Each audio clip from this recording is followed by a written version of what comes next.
Gaza में Israeli हमले के बाद भगदड़ जैसी स्थिति बन गई। दरअसल गाजा सिटी पर इजराइल ने 2 तरफा हमले किए।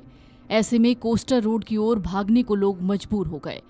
गाजा सिटी में जोरदार हमलों की वजह से भगदड़ की स्थिति बन गई थी। इजराइल ने गाजा सिटी पर 2 तरफ से हमले शुरू किए थे। इजरायली सेना के मुताबिक टैंक, गोला बारूद और बाकी हथियार गाजा सिटी की ओर पहुंचाए जा रहे हैं। इसके अलावा एयरफोर्स पहले से ही गाजा सिटी में इमारतों को निशाना बना रही है। इजराइल का कहना है कि गाजा सिटी में हमास का बड़ा अड्डा है और इसे तबाह करके ही छोड़ा जाएगा। जानकारी के मुताबिक इजरायली सेना गाजा सिटी पर उत्तर पश्चिम और दक्षिण पूर्व से हमले कर रही है। ऐसे में लोग बीच में फंस गए हैं। उन्हें शहर के पश्चिम में जाने के लिए मजबूर किया जा रहा है। यहीं से अल राशिद कोस्टल रोड की शुरुआत होती है, जो कि दक्षिण तक जाती है। गाजा सिटी एक भीड़ भाड़ वाला शहर है। इजरायली हमलों ने यहां भगदड़ की स्थिति पैदा कर दी है। लोग जान बचाने के लिए इधर उधर भाग रहे हैं। गाजा सिटी में इजराइल लगातार ड्रोन और मिसाइल हमले कर रहा है। वहीं चारों ओर से इजरायली सेना ने घेर रखा है।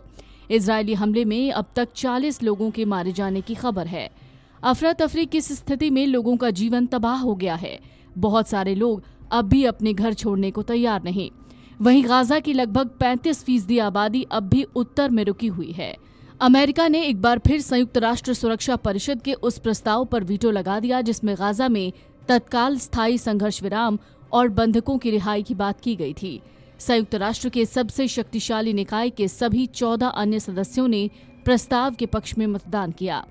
इस वक्त दुनिया भर में इजराइल के उस ऑपरेशन की चर्चा है जिसमें वो अंधाधुन गाजा पर हमले कर रहा है।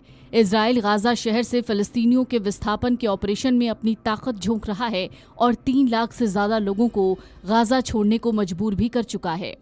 इस बीच इजरायली सेना को बड़ा झटका तब लगा जब उसके 4 सैनिकों को बम विस्फोट में अपनी जान गंवानी पड़ी। इजरायली सेना ने बताया कि गुरुवार सुबह गाजा के दक्षिणी इलाके रफाह में सड़क किनारे बम विस्फोट हुआ जिसमें 4 सैनिकों के मारे जाने की खबर है। 3 घायल हैं।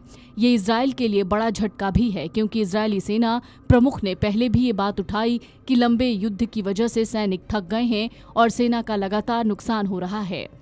वहीं इजरायली पीएम नेतन्याहू बिना हमास के खात्मे के युद्ध बंद नहीं करना चाहते। गाजा पट्टी के दक्षिणी हिस्से में फलस्तीनी लड़ाकों के साथ लड़ाई में 4 इजरायली सैनिक मारे गए जबकि इजराइल के हमलों में 85 फलस्तीनी मारे गए हैं। मारे गए लोगों में हमास लड़ाके भी हैं।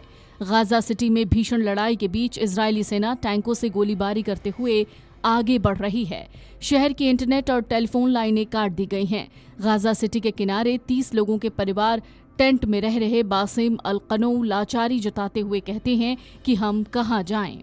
इजरायली सेना के प्रवक्ता के मुताबिक वायुसेना के सहयोग से और टैंकों की अगुवाई में सैनिक गाजा सिटी में प्रतिरोध को कुचलते हुए आगे बढ़ रहे हैं। बंधकों की रिहाई के लिए इजराइल में लगातार प्रदर्शन हो रहे हैं जबकि गाजा सिटी में सैन्य कार्रवाई से बंधकों के जीवन पर खतरा बढ़ गया है। इजरायली सेना की कार्रवाई के चलते गाजा सिटी को कई लाख लोग छोड़ चुके हैं, लेकिन लाखों लोग अभी भी शहर में हैं। Video desk amarujala.com। अगर आप ये वीडियो YouTube पर देख रहे हैं तो हमारे चैनल को सब्सक्राइब कर बेल आइकन दबाएं और Facebook पर देख रहे हैं तो हमारे पेज को लाइक करें।